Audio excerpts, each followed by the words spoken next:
Hai, Assalamualaikum warahmatullahi wabarakatuh. Apa kabar semuanya? Semoga sehat selalu. Senang sekali rasanya saya bisa kembali menyapa kalian semua. Pada kesempatan kali ini, saya akan menjelaskan mengenai event PR marketing, living product, and build brand challenge. Bagaimana menghadapi tantangan untuk menghidupkan produk dan membangun merek atau brand.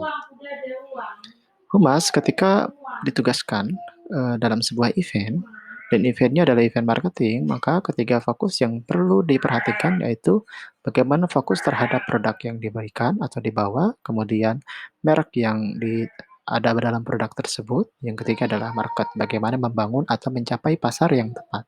Beberapa tugas-tugas lain dalam event marketing ini secara umum yaitu target the customer as their audience, bagaimana mentargetkan pelanggan sebagai audiensnya. Aims to create a strategy targeted to consumers. Bagaimana tujuannya memang harus bersifat strategik untuk membangun target yang strategik untuk pelanggannya. Kemudian, uses promotions and paid branding to increase ROI. Bagaimana menggunakan promosi dan branding yang berbayar untuk meningkatkan return of investment atau balik modal. Artinya, bagaimana promosi-promosi dan branding yang telah diusahakan melalui beberapa platform yang berbayar untuk meningkatkan, eee, ROI ini atau balik modal biasanya disebut seperti itu, kita kenal. Selanjutnya, focuses on returning direct sales to promotion and on advertising. Bagaimana fokusnya itu mengembalikan penjualan yang secara langsung, sehingga, melalui promosi dan, pengiklanan. Jadi memang fokusnya adalah bagaimana mencapai penjualan secara langsung kepada konsumen.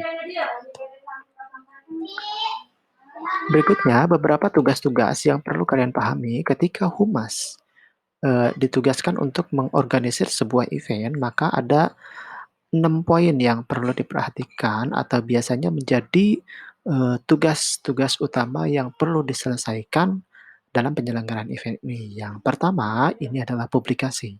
Kita perlu mempublikasikan event kita. Misalnya kita mau menyelenggarakan event, kita publikasikan melalui sosial media kita misalnya, supaya orang-orang mengetahui bahwa kita mengadakan event.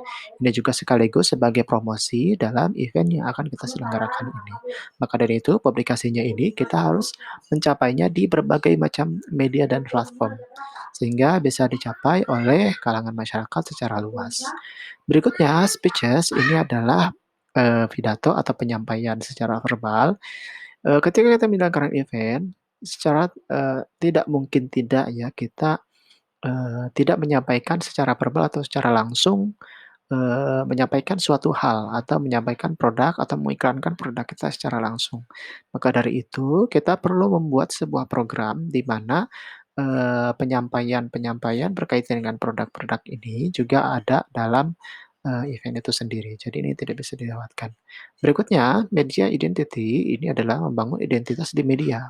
Kita tahu bahwa ketika kita mengiklankan atau mempublikasikan event kita, misalnya yang tadi, maka kita perlu memperhatikan karakteristik dari lembaga kita misalnya, kemudian logo perusahaan kita dan branding-branding dari produk kita, ini menjadi bagian dari identitas media. Maka dari itu, konsistensi dan bagaimana mencapai desain desain misalnya, desain kontennya ini harus konsisten, sehingga identitas medianya ini bisa tercapai, seperti itu.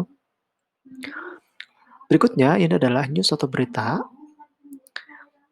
Event yang telah kita selenggarakan, tentu kita selalu membuat, press release ya. Humas selalu membuat press release agar bisa diberikan kepada media, atau kita juga bisa mengadakan press conference khusus, sehingga dapat dihadiri oleh berbagai reporter.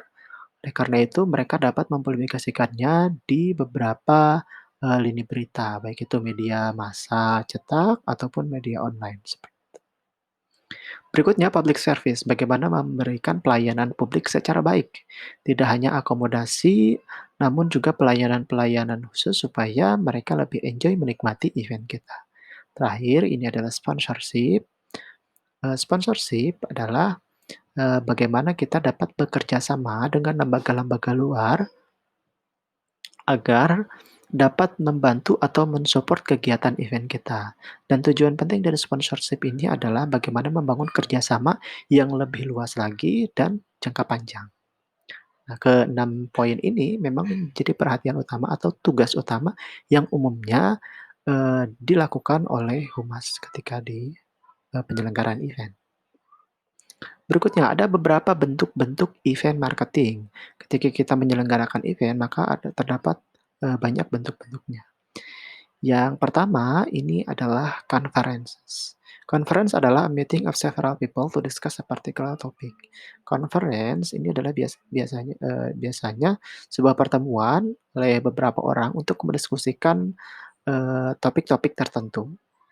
Memang, biasanya conference ini berhubungan dengan, akademis seperti itu. Kemudian trade show atau pameran. Trade show adalah particular industry to display, demo, and discuss latest product or services. Trade show ini adalah, beberapa industri yang menampilkan atau mendemonstrasikan dan juga mendiskusikan produk atau pelayanan terbaru mereka. Jadi memang trade show ini adalah pameran, produk-produk tertentu. Kemudian seminar, seminar ini adalah group of recurring meetings focusing each time on some particular subject. Ini juga hampir sama dengan conference, hanya saja seminar ini memang, biasanya ada satu pembicara dan, tidak hanya satu pembicara namun juga bisa lebih, yang biasanya berfokus pada subjek atau materi-materi tertentu. Kemudian internal meetings atau gathering, kita tahu bahwa di dalam perusahaan biasanya mereka mengadakan, internal, kegiatan-kegiatan internal, baik itu dilakukan secara meetings atau melalui gathering. Nah, internal meeting atau gathering ini adalah an assembly held for a specific purpose. Jadi pertemuan-pertemuan atau meetings yang biasanya diadakan untuk tujuan-tujuan tertentu. Misalnya dalam peningkatan pasar atau bagaimana membangun, kredibilitas atau peningkatan kualitas dari karyawan-karyawannya. Berikutnya ceremonies and galas. A festive celebration and public entertainment marking a special occasion. Eee, Perayaan, gala, atau misalnya upacara ini biasanya memang sebuah perayaan yang meriah, festif ya, dan public entertainment atau hiburan-hiburan yang sifatnya publik untuk menandakan a special occasion, kegiatan atau, eee, event yang spesial. Misalnya kita tahu bahwa acara-acara TV ketika mereka mengadakan ulang tahun, mereka selalu mengadakan kegiatan-kegiatan besar dengan cara misalnya ngasih award dan lain sebagainya. Ini bagian dari festive celebration and public entertainment. Semua orang dapat menontonnya dan juga perayaannya sangat meriah sekali. Berikutnya product launches, ini adalah planned effort to bring a new product to market. Launching produk memang usaha yang terencana untuk membawa produk baru ke, pemasaran, ke pasar misalnya. Product launch ini memang ketika kita punya produk baru, kita perlu, bagaimana mem-branding produk baru tersebut dengan mengadakan event khusus, yaitu product launch. Sehingga orang, mengetahui produk baru kita ini seperti apa, detailnya bagaimana, ini dijelaskan di dalam product launches. Kemudian event berikutnya yaitu PIV events. Ini biasanya PIV event biasanya menjamin kehadiran atau, menjamin para peserta ini mendapatkan pengalaman yang dipersonalisasi dan biasanya, VIP event ini may be invite only. Jadi, event biasanya hanya orang-orang tertentu yang diundang.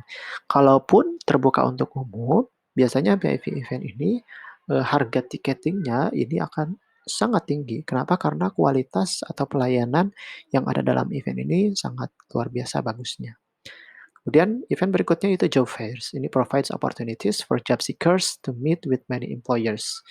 Menyediakan kesempatan untuk para pencari kerja sehingga mereka mendapatkan perusahaan yang mereka cari. Jadi job fairs kita tahu bahwa event-event yang, menyediakan berbagai macam lowongan kerja sehingga sangat cocok untuk para pencari kerja. Berikutnya, event marketing sukses, ada beberapa, kategori-kategori tertentu ketika kita menyelenggarakan event, sebenarnya, eee, bagaimana sih mencapai kesuksesan dari event marketing itu sendiri. Nah, di sini dirumuskan melalui SMART goals, ya. Jadi, disingkat menjadi SMART. Nah, SMART ini yaitu specific, measurable, achievable, result oriented, and time bound. Jadi spesifik di sini maksudnya adalah bagaimana kita merencanakan event ini secara spesifik, secara detail, sehingga tujuan-tujuan yang ingin dicapai dalam event kita ini lebih jelas. Berikutnya measurable, ini adalah di mana event kita ini dapat terukur. Misalnya ketika kita mau mengadakan event, kita perlu tahu dulu kira-kira misalnya tidak hanya mengira-ngira, tapi kita perlu tahu bahwa berapa jumlah pengunjung misalnya yang akan hadir, mungkin bisa melakukan konfirmasi kepada para pengunjungnya seperti itu, sehingga kita bisa tahu berapa jumlah yang akan hadir. Berikutnya, achievable ini adalah fokus di mana kita benar-benar memfokuskan diri untuk bisa mencapai tertentu. Artinya kita tidak bisa menjadikan diri kita seorang yang ambisius, tapi juga bagaimana membangun segala sesuatunya ini secara realistis. Segala hal yang kita rencanakan memang harus benar-benar, realistis dan bisa dicapai sorry. Berikutnya, result oriented ini berfokus pada hasil. Di awal perencanaan event, kita tentu menentukan beberapa, apa yang ingin dicapai, apa yang ingin, diharapkan dalam kegiatan event ini, maka kita juga harus fokus pada apa yang ingin dihasilkan tersebut. Jadi jangan sampai terdapat program-program lain yang memang melenceng dan justru jauh dari tujuan-tujuan utama kita. Selanjutnya time bound ini adalah, manajemen waktu atau terikat pada waktu. Kita perlu tahu dulu misalnya, waktu yang dibutuhkan untuk penyelenggaraan event misalnya berapa waktunya, efektivitas waktunya seperti apa, kapan harus memulainya dan mengakhiri event tersebut, itu juga harus menjadi pertimbangannya. Karena waktu juga akan menjadi pertimbangan, para audiens yang nanti akan hadir. Begitupun misalnya time bound ini kaitannya ketika kita telah menyelenggarakan event, kapan kita akan memulai event berikutnya, ada juga kaitannya dengan time bound. Baik, kita langsung aja pada kesimpulan karena kita tidak banyak mengenai materi pada hari ini. Kesimpulannya adalah event marketing is the promotion of product, brand, or service through in-person interactions. Marketing event ini memang bagian dari promosi produk, merek, dan pelayanan melalui, interaksi langsung kepada orang-orang. There are many forms of event marketing and each can be catered to address a marketer's specific goals. Ada banyak bentuk-bentuk event marketing dan kita bisa menyesuaikan mana event yang tepat sehingga kita bisa mencapai tujuan yang spesifik. Event marketing can be hosting an event to build stronger relationship with prospect and customers. Pada intinya, marketing event, kita bisa menjadi tuan rumah misalnya dalam sebuah event untuk membangun, hubungan yang lebih kuat dengan prospek yang baik tentunya dan bisa mencapai pelanggan lebih mudah lagi. Baik, sekian dari saya untuk penyampaian materi pada kesempatan kali ini. Kurang lebihnya mohon maaf. Sampai ketemu di materi berikutnya. Sekian, Assalamualaikum warahmatullahi wabarakatuh.